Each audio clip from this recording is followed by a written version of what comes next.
आप सभी का स्वागत है हमारे चैनल पर।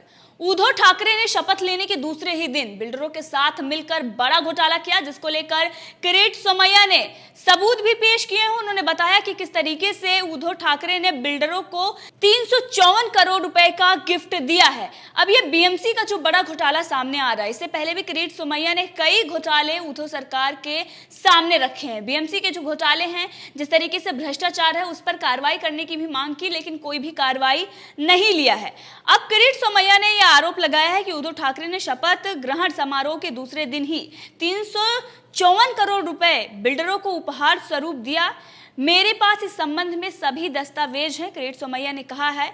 और जिस तरीके से उन्होंने अभी तक सबूत पेश किए हैं, चाहे वो बीएमसी हो या उद्धव ठाकरे सरकार के बड़े बड़े मंत्री, जिस तरीके से उन्होंने उजागर किए हैं, और अभी आपने देखा कि उनके पत्नी को लेकर जो कुछ मामला सामने आया, किस तरीके से शिवसेना इसको लेकर भड़क गई है। एक तरफ महाराष्ट्र में भ्रष्टाचार और तानाशाही चल रही है, दूसरी तरफ अगर कोई भी सरकार को आईना दिखा रहा है या सरकार की आलोचना कर रहा है, तो उसको किस तरीके से पहले उस पर शब्दों से प्रहार करते हैं, किस तरीके से उनको हरामखोर और क्या कुछ नहीं कहा जाता, उसके बाद उन पर इस तरीके से कार्रवाई की जाती है जो संविधान और कानून से परे हो।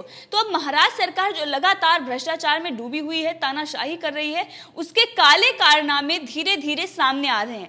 किरीट सोमैया लगातार उनके जो बड़े भ्रष्टाचार हैं उसको उजागर कर रहे हैं। इसी के साथ जनता ये भी कह रही है कि किरीट सोमैया जिस तरीके से मामले रख रहे हैं, कहीं ना कहीं फडणवीस को हटाकर किरीट सोमैया को भाजपा का जो नेतृत्व है महाराष्ट्र में उसको देना चाहिए, क्योंकि फडणवीस जो इतने सारे मुद्दे हैं, इस पर कोई भी ना तो प्रेस कॉन्फ्रेंस करते हैं और ना ही इन मामलों को उजागर करते हैं, जबकि महाराष्ट्र की जो जनता है वो त्राही त्राही कर रही है। और जिस तरीके से भ्रष्टाचार सामने आ रहे हैं, सरकार उस पर बैठी हुई है, चाहे वो बिजली का घोटाला हो या फिर बीएमसी के बड़े बड़े घोटाले हो। हर किसी घोटाले पर सरकार मौन है, क्योंकि वो इस घोटालों में शामिल है। अब उद्धव ठाकरे का भी नाम सामने आ रहा है कि किस तरीके से जिस दिन उन्होंने शपथ लिया, दूसरे दिन ही बिल्डरों को उन्होंने तोहफा दिया, एक बड़ा भ्रष्टाचार उन्होंने किया है। प्रेस कॉन्फ्रेंस में भाजपा के नेता किरीट सोमैया ने कहा है कि दहिसर में जिस जमीन को अल्पेश अजमेरा बिल्डर ने केवल 2 करोड़ 55 लाख रुपए में खरीदा था, उसी जमीन को बीएमसी 900 करोड़ रुपए में खरीदने की तैयारी कर रही है। किरीट सोमैया ने यह कहा कि उद्धव ठाकरे ने शपथ ग्रहण समारोह के दूसरे दिन ही 354 करोड़ रुपए बिल्डरों को उपहार स्वरूप दिए। मेरे पास इस संबंध में सभी दस्तावेज हैं और मैंने लोक आयुक्त के पास शिकायत भी दर्ज कराई है। यदि संजय राउत सुन रहे हैं तो उन्हें स्पष्ट रूप से सुनना चाहिए। इसी के साथ सोमैया ने एक बार फिर नाइक के साथ हुए जमीन खरीद फरोख्त का मामला भी उठाया और उन्होंने कहा कि पिछली प्रेस कॉन्फ्रेंस में मैंने दिवंगत इंटीरियर डिजाइनर अनवक नाइक और उनके परिवार अक्षता नाइक, अंजना नाइक और रश्मि ठाकरे, मनीषा रविंद्र वायकर के बीच हुए भूमि सौदे से 21/7/12 पेश किया था। हालांकि अधिकारी मुझे जानकारी नहीं देते, लेकिन मुझे इसकी जानकारी लोग खुद ही दे रहे हैं। मैं इसमें से 9/7/12 और पेश कर रहा हूं। दूसरे शब्दों में कुल 30 भूखंडों का लेन देन ठाकरे परिवार और नाइक परिवार के बीच हुए हैं और अभी 10 और हैं, यानी कि कुल 40 भूखंडों के लेन देन ठाकरे परिवार द्वारा किए गए हैं। इसी के साथ बीजेपी के नेता किरीट सोमैया ने कहा कि हमने सबूतों के साथ आरोप लगाए हैं, लेकिन शिवसेना के नेताओं में जवाब देने की हिम्मत नहीं है, इसीलिए वो तू मैं पर उतर आए हैं। जिस तरीके से शिवसेना अपमानजनक भाषा का इस्तेमाल करती है और वही कोई और करता है तो उस पर विशेष अधिकार हनन प्रस्ताव लाया जाता है। आपने देखा कि अर्णब गोस्वामी के खिलाफ किस तरीके से महाराष्ट्र सरकार ने कार्रवाई की, जिस तरीके से उनको आतंकवादी की तरह गिरफ्तार किया गया, उसके बाद उनको जमानत भी बॉम्बे हाई कोर्ट से नहीं मिली। और इन सब को लेकर महाराष्ट्र सरकार के जिस तरीके से पूरे देश में थू हुई है। एक तरफ अगर देखें किसानों की समस्याएं हैं, कोविड-19 के संक्रमण जो जिस तरीके से बढ़ रहे हैं, जो महामारी बढ़ रही है, उससे सरकार निपटने में नाकाम है। भ्रष्टाचार सामने आ रहे हैं, कितने बड़े बड़े भ्रष्टाचार सामने आ रहे हैं। आपने देखा कि आरे को लेकर जब प्रोजेक्ट ऑलमोस्ट पूरा होने वाला था, पेड़ कट चुके थे, क्योंकि सबसे जो बड़ी दिक्कत थी वो समाप्त हो गई थी, उसके बाद भी प्रोजेक्ट को चेंज कर दिया गया। जो फैसला था उसको चेंज करके सिर्फ और सिर्फ ये दिखाने के लिए कि जो लोग वहां पर पहुंचे हुए थे सेव आरे का बैनर पोस्टर लेकर, जो दोहरी मानसिकता दिखाते हैं। एक तरफ बड़ी बड़ी महंगी महंगी गाड़ियों में घूमते हैं और दूसरी तरफ पर्यावरण की बात करते हैं, उन लोगों को संतुष्ट करने के लिए और वो लोग जो वहां पर पहुंचे हुए थे उनको दिखाने के लिए कि हाँ वो लोग मांग कर रहे थे और इसीलिए सरकार ने ये फैसला लिया है।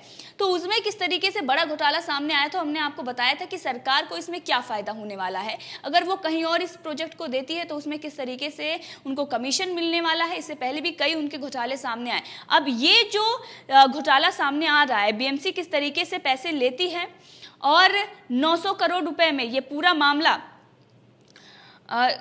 तैयार करती है और उसके बाद 354 करोड़ रुपए वो पे भी कर चुकी है। तो ये सारी चीजें दिखाती हैं कि महाराष्ट्र सरकार सिर्फ और सिर्फ भ्रष्टाचार में डूबी हुई है। दूसरी तरफ उन लोगों पर अत्याचार हो रहे हैं, उन पत्रकारों पर जो सरकार की इन नाकामियों को, इन भ्रष्टाचार को उजागर कर रहे हैं, जो उनकी तानाशाही को लेकर सवाल खड़े कर रहे हैं, उन पर भी तानाशाही की जा रही है। तो महाराष्ट्र सरकार जिस तरीके से भ्रष्टाचार में डूबी हुई है, इसको लेकर जनता कई बार सवाल खड़े कर चुकी है। लगातार वो ये मांग कर रही है कि महाराष्ट्र सरकार को बर्खास्त किया जाए, उद्धव ठाकरे को इस्तीफा दे देना चाहिए। बीएमसी जो बार बार भ्रष्टाचार कर रही है और जब कंगना रनावत का ऑफिस तोड़ा जाता है तब भी ये साफ नजर आता है कि सरकार के इशारे पर बीएमसी इस तरीके से काम करती है, लेकिन ना तो सरकार उन पर कोई एक्शन लेती है और जो घोटाले उनके सामने आते हैं उस पर भी सरकार मौन रहती है। इसका मतलब ये है कि सरकार का हाथ है इसमें, वो शामिल है और उद्धव ठाकरे जिस दिन शपथ लेते हैं उसके दूसरे दिन ही इतना बड़ा घोटाला सामने आ जाता है। इसी के साथ अगर हम बात करें तो जो किरीट सोमैया ने अभी तक दस्तावेज दिए हैं बीएमसी को लेकर, चाहे किशोरी पेडनेकर को लेकर या तमाम इनके जो नेता मंत्री हैं उनको लेकर, उसके बाद ये किस तरीके से बौखलाए हुए हैं और किरीट सोमैया को किस तरीके से उन पर आपत्तिजनक भाषा का इस्तेमाल किया जा रहा है, किसी को महाभारत के किसी पात्र से तुलना की जा रही है। तो ये सारी चीजें शिवसेना तभी करती है जब वो हताश और निराश हो जाती है। अब उसके पास कोई चारा बचा नहीं है, वो अपना दमथम दिखाने के लिए आज बहुत नीचे गिर चुकी है और महाराष्ट्र में जो भ्रष्टाचार है, जो तानाशाही है, वो चरम सीमा पर पहुंच चुकी है। सरकार पूरी तरीके से नाकाम है। शरद पवार ज्यादातर फैसले ले रहे हैं। इसी के साथ सोनिया गांधी को खुश करने के लिए संजय राउत के कहने पर उद्धव ठाकरे जो कुछ फैसले ले रहे हैं उससे पूरे देश में इनकी किरकिरी हो रही है। अब राहुल गांधी के बारे में तो आपने देखा कि पूरी दुनिया क्या सोचती है, लेकिन दूसरी तरफ उद्धव ठाकरे और आदित्य ठाकरे के बारे में दुनिया क्या सोच रही है, ये भी अब सामने आ गया है। अब इसी से महाराष्ट्र सरकार बौखलाई हुई है, इसी से वो डरी हुई है। लेकिन बीजेपी जो लगातार इनके काले कारनामों को उजागर करती आ रही है और अगर इसमें देखें तो किरीट सोमैया जिस तरीके से वो मामले को रखते हैं, महाराष्ट्र में उनको ऊंचा पद देना चाहिए और विपक्ष में रहकर अगर वो इस तरीके से सवाल नहीं खड़े करेंगे तो फिर लोकतंत्र का क्या मतलब है। सरकार भ्रष्टाचार पर भ्रष्टाचार करते रहेगी और जनता को इस बारे में पता भी नहीं चलेगा। उनका ये कहना है कि अधिकारी ज्यादातर जानकारी हमें नहीं दे रहे हैं, लेकिन फिर भी इस मामले में अधिकारी हमें जो ये दस्तावेज है वो उन्होंने हासिल किए हैं, वो जानकारी उन्होंने प्राप्त की है, जिसके बाद उन्होंने बताया कि यदि मेरे द्वारा उपलब्ध कराए गए दस्तावेज गलत हैं तो मुझे जेल में डाल दें या इसका खुलासा करें। अब इतनी बड़ी चुनौती किरीट सोमैया ने दिया है, आप समझ सकते हैं कि कितना गंभीर मामला है। उन्होंने कहा कि अगर गलत है तो मुझे जेल में डाल दीजिए और अगर ये मामला मैंने ये आरोप लगाए हैं तो इस पर खुलासा करे, क्यों नहीं इस पर बात करते हो। इससे पहले जितने भी आरोप किरीट सोमैया की तरफ से लगाए गए हैं, एक पर भी सरकार ने स्पष्टीकरण नहीं दिया है।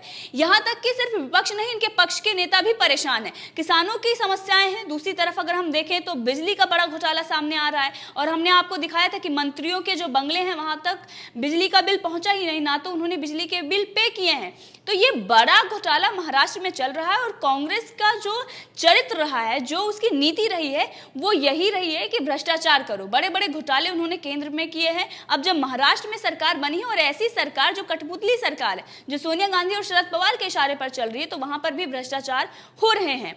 इसी के साथ अगर हम बात करें तो मेयर किशोरी पेडनेकर के खिलाफ सबूत देने के बावजूद भी उद्धव ठाकरे ने कोई कार्रवाई नहीं की है। ये किरीट सोमैया ने कहा, हमने भी आपको बताया कि उनके खिलाफ भी सबूत पेश किए गए थे, उसके बाद भी उद्धव ठाकरे ने कोई कार्रवाई उन पर नहीं की। क्यों नहीं की, ये सवाल खड़ा हो रहा था। इसी के साथ म्हाडा ने अनिल परब की जमीन कब्जाने के बारे में नोटिस जारी किया है। यदि संजय राउत में साहस है तो उन्हें इस सबके खिलाफ पुलिस स्टेशन जाकर कार्रवाई करनी चाहिए। संजय राउत जो बड़ी बड़ी बातें करते हैं, जो सामने में इस तरीके से लोगों के बारे में लिखते हैं, अब ये जो बड़ा भ्रष्टाचार है इस पर स्पष्टीकरण क्यों नहीं दे रहे हैं? जब खुली चुनौती सामने से आ रही है तो उनको इस पर स्पष्टीकरण देना चाहिए, या फिर अगर वो आरोप लगा रहे हैं, अगर उन्होंने गलत आरोप लगाए हैं तो उनको जेल में डालना चाहिए। लेकिन सरकार बड़े भ्रष्टाचार कर रही है और इसीलिए इस मामलों को लेकर चुप है। वो सिर्फ कंगना और अर्णव के पीछे लगी हुई है। तो आप समझ सकते हैं कि महाराष्ट्र का भविष्य क्या होने वाला है। ठीक उसी प्रकार से जिस प्रकार से शिवसेना की राजनीति है, वहीं दूसरी तरफ अगर हम देखें तो सोनिया गांधी, शरद पवार जो ज्यादातर फैसले ले रहे हैं वो केंद्र में बैठकर किस तरीके से पूरे देश में अगर हम बात करें तो बड़ी बड़ी बातें, बड़े बड़े दावे कर रहे हैं, लेकिन जहां पर उनकी सरकार है वहां पर किस तरीके की नाकामी और किस तरीके से बड़ा भ्रष्टाचार सामने आ रहा है। ना तो वहां की जनता सुरक्षित है और जनता के पैसे को किस तरीके से उड़ाया जा रहा है। अगर हम देखें तो इस पर जो लोगों की प्रतिक्रियाएं आ रही हैं, लगातार जनता ये सवाल पूछ रही है कि इतना जो जनता का पैसा है ये क्यों ये लोग इस तरीके से उसका इतना बड़ा जो राशि है उसको वकीलों को देकर और कंगना और अर्णव के खिलाफ लड़ने में लगा रहे हैं, बल्कि जनता के भलाई में जहां पर इनको इस्तेमाल करना चाहिए वहां पर वो पैसे इस्तेमाल नहीं हो रहे। और इसी के साथ कई बड़े घोटाले सामने आए हैं। ये कोई एक बड़ा घोटाला नहीं है। आप देखते हैं कि एक बस कंडक्टर आत्महत्या कर लेता है, उसको सैलरी नहीं मिलती है, और अर्णव गोस्वामी की सुनवाई के लिए कपिल सिब्बल को 10 लाख रुपए दिए जाते हैं। कंगना रनावत के वकील को पर 82 लाख रुपए खर्च किए जाते हैं। तो ये सारी चीजें जनता देख रही है और आने वाले दिनों में शिवसेना को तो भविष्य खत्म ही है और कांग्रेस को भी पूरे देश में अब इसका खामियाजा भुगतना पड़ेगा, क्योंकि कांग्रेस के साथ गठबंधन करके शिवसेना ने जिस तरीके की विचारधारा दिखाई थी और उद्धव ठाकरे जो संजय राउत के कहने पर और शरद पवार और सोनिया गांधी की ये जो मिली जुली राजनीति चल रही है, ये सिर्फ शिवसेना को गर्त में ले जा रही है। और महाराष्ट्र सरकार कभी भी इनके जो बड़े बड़े घोटाले सामने आ रहे हैं, कभी भी इसे बर्खास्त किया जा सकता है, लेकिन केंद्र सरकार इस पर ध्यान नहीं दे रही है और ना ही वहां पर राष्ट्रपति शासन लागू किया जाता है, जबकि जनता लगातार मांग कर रही है। और ऐसी सरकार को जल्द से जल्द बर्खास्त करना चाहिए जो भ्रष्टाचार में डूबी हो और जनता के भलाई के पैसे को वो कहीं और इस्तेमाल कर रही हो और जो तानाशाही इस तरीके से कर रही है। और आपने देखा पिछले दिनों में क्या कुछ महाराष्ट्र में नहीं हुआ है। इतिहास में पहली बार हुआ है कि अंग्रेजों का कानून किसी पत्रकार पर लगाया जाए, और ये सब जनता अब देख रही है, जनता जवाब देगी। तो इस पूरे मामले में आपकी क्या राय है, कमेंट करके जरूर बताएं। अगर आपने अभी तक चैनल को सब्सक्राइब नहीं किया है तो कर लें, ताकि हर अपडेट आप तक पहुंचती रहे। धन्यवाद।